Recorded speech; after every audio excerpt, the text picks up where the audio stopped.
Good morning, everyone. I would like to thank the organizers for giving us the opportunity to speak about the carbon trading opportunities for the tea industry. Let me first talk about Bhumitra. Bhumitra runs international soil carbon market, wherein we sell the carbon credits to the Fortune 100 companies who wants to net zero their emissions, and we in turn get those revenues and give it back. Majority of it goes back to the landowners and the farmers worldwide. So this is what we do. And before I start, I would like to start with our origin story, how this all started. So Adat Murthy, our CEO, he is 27 years old.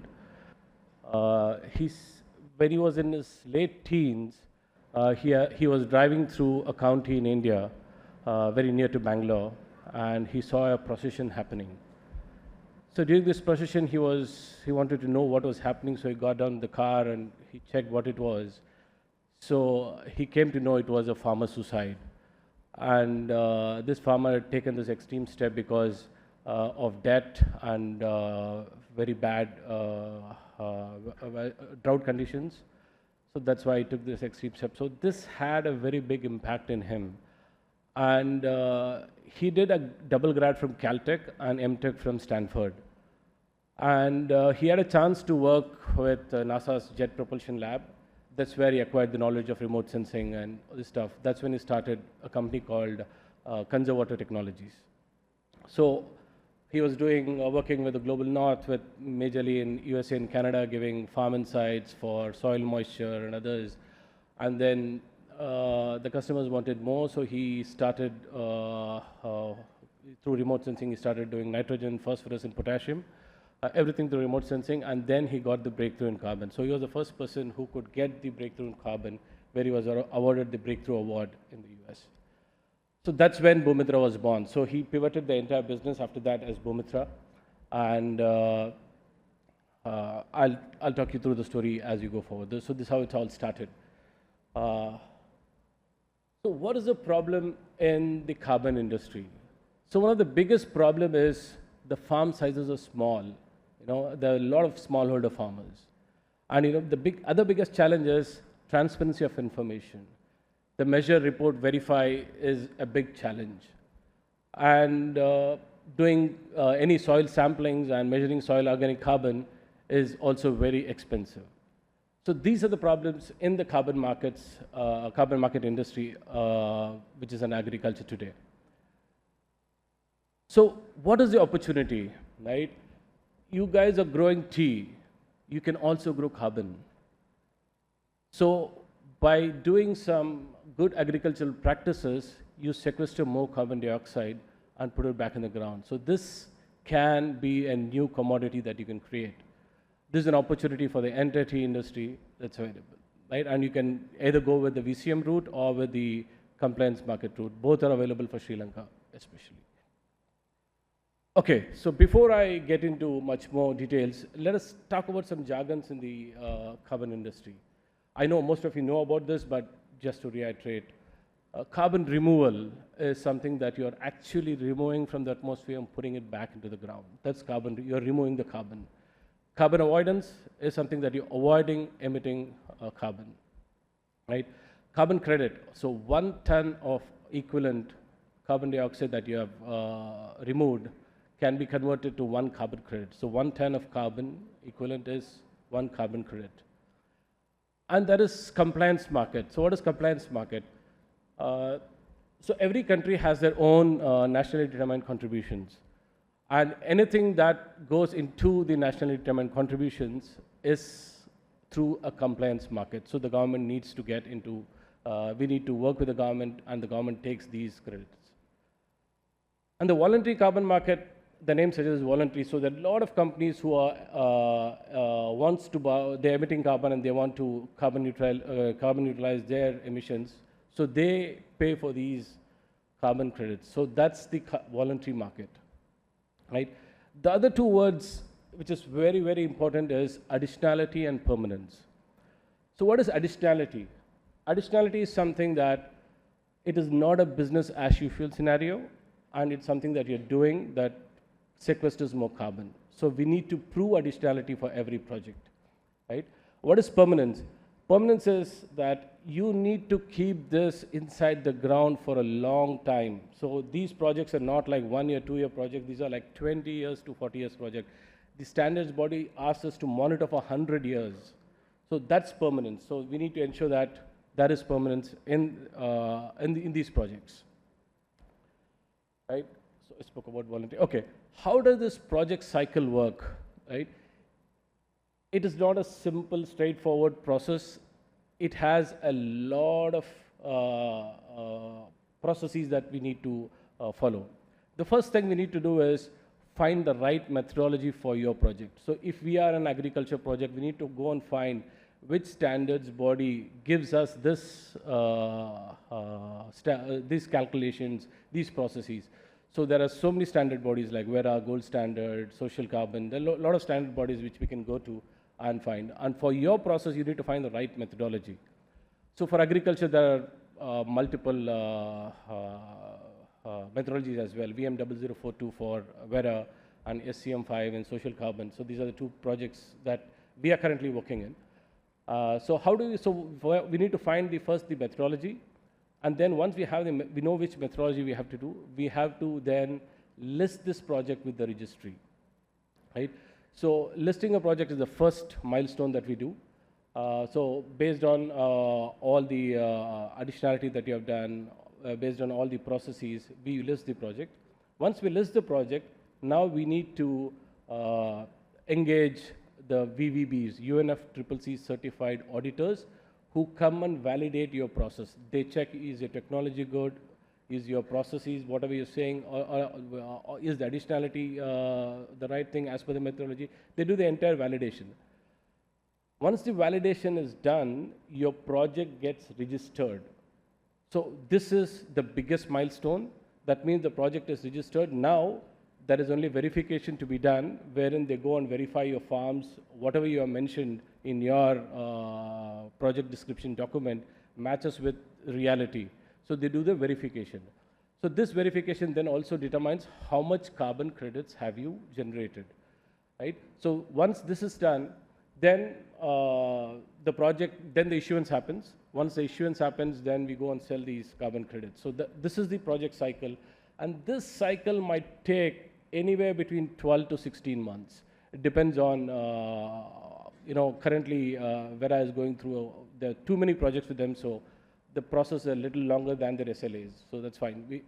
We have completed nearly 5 projects, completed validation at this point of time. Okay, how does the business model work, right?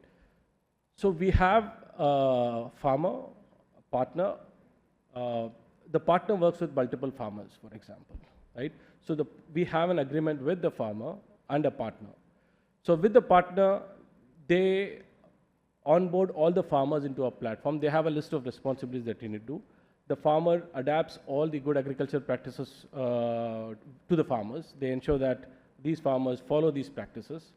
And then we have a separate agreement with the farmer, where the farmer will sell the carbon rights to Bhumitra.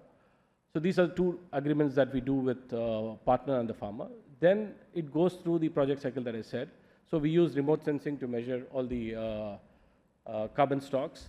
And these validation verification is done. And then the money flow. And once we get the credits, we then sell these credits to the Fortune 100 companies. And majority of these credits go back to the farmers and the community. We hold a very small percentage, but majority goes back to the farmers and the community. So this is the business model we work on. I'll talk about GenAI as you go forward. What is our technology? So we use 100+ multispectral satellites to measure soil organic carbon. Right? We have, this has been created with our AI models with ground truth data, with a lot of soil sample data over the last 6 to 10 years. We have created in AI models, at least in 11 countries as of today, and we are working in Sri Lanka as well as we speak. So once we create the soil model, then it's our proprietary AI will be able to predict the exact soil carbon stocks of any farm. You know, the farm need not be contiguous. It can be, we just need a lat long, we just need a boundary of the farm, and we'll be able to tell you what is your nitrogen content, what is your phosphorus content, what is your potassium, what is your soil organic carbon, soil moisture, all these things can be given. Right, so all these are through remote sensing only. So, as I said, we ensure additionality and permanence. We have a partner commitment, we have a farmer commitment, and we ensure all the baselining is done properly. And one of the key things is with the auditors is to do this, to ensure that there is additionality and permanence, right? And another key thing, as I've seen, you know, the biggest challenge in the carbon industry is that there is a lack of transparency. So we provide our buyers who buy the carbon credits, they will exactly see to which farmers have this money gone to, or which plantations has this money gone to.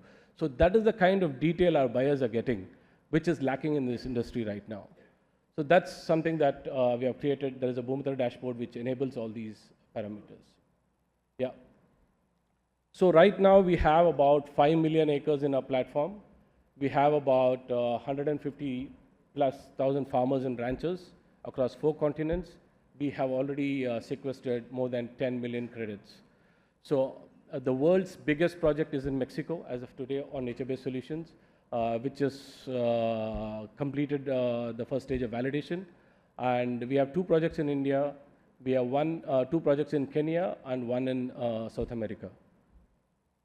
So this, actually with this technology, it leads to the solution. We reduce the cost by 90%. We don't take any more soil samples. We use remote sensing to reduce the cost completely, right?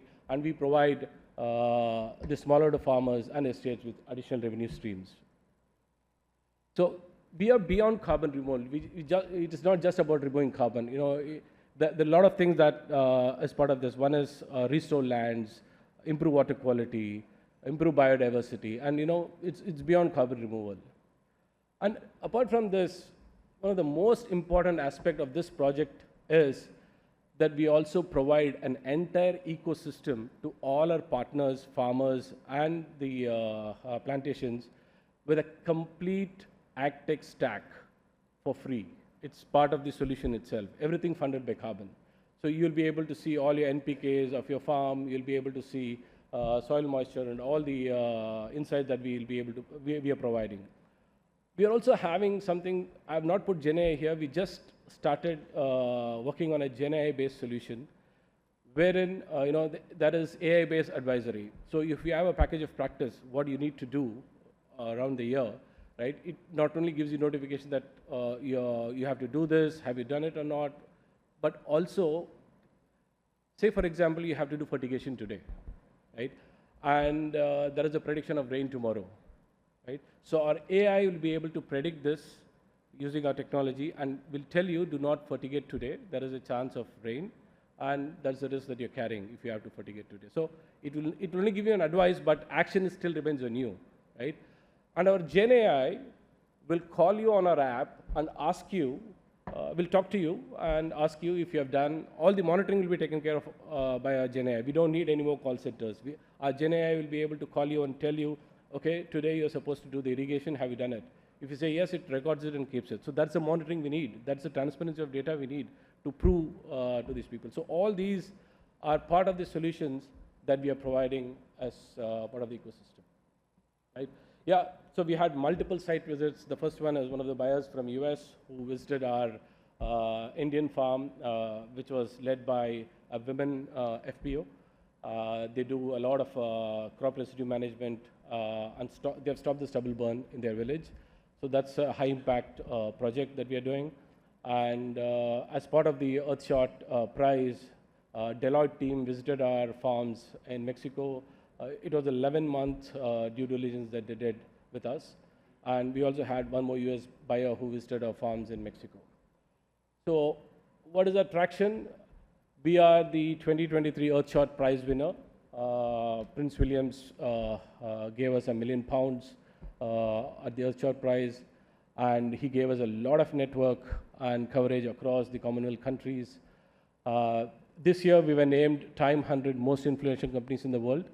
And apart from that, we had multiple accolades with United Nations World Food Program, World Economic Forum, and others. Yeah, this is about us. And thank you so much for giving us this opportunity. And we look forward. We had a great discussion with the Sri Lankan government in the last 3 days. And there are a lot of good news, and I would like to share in the panel as we go forward. Thank you.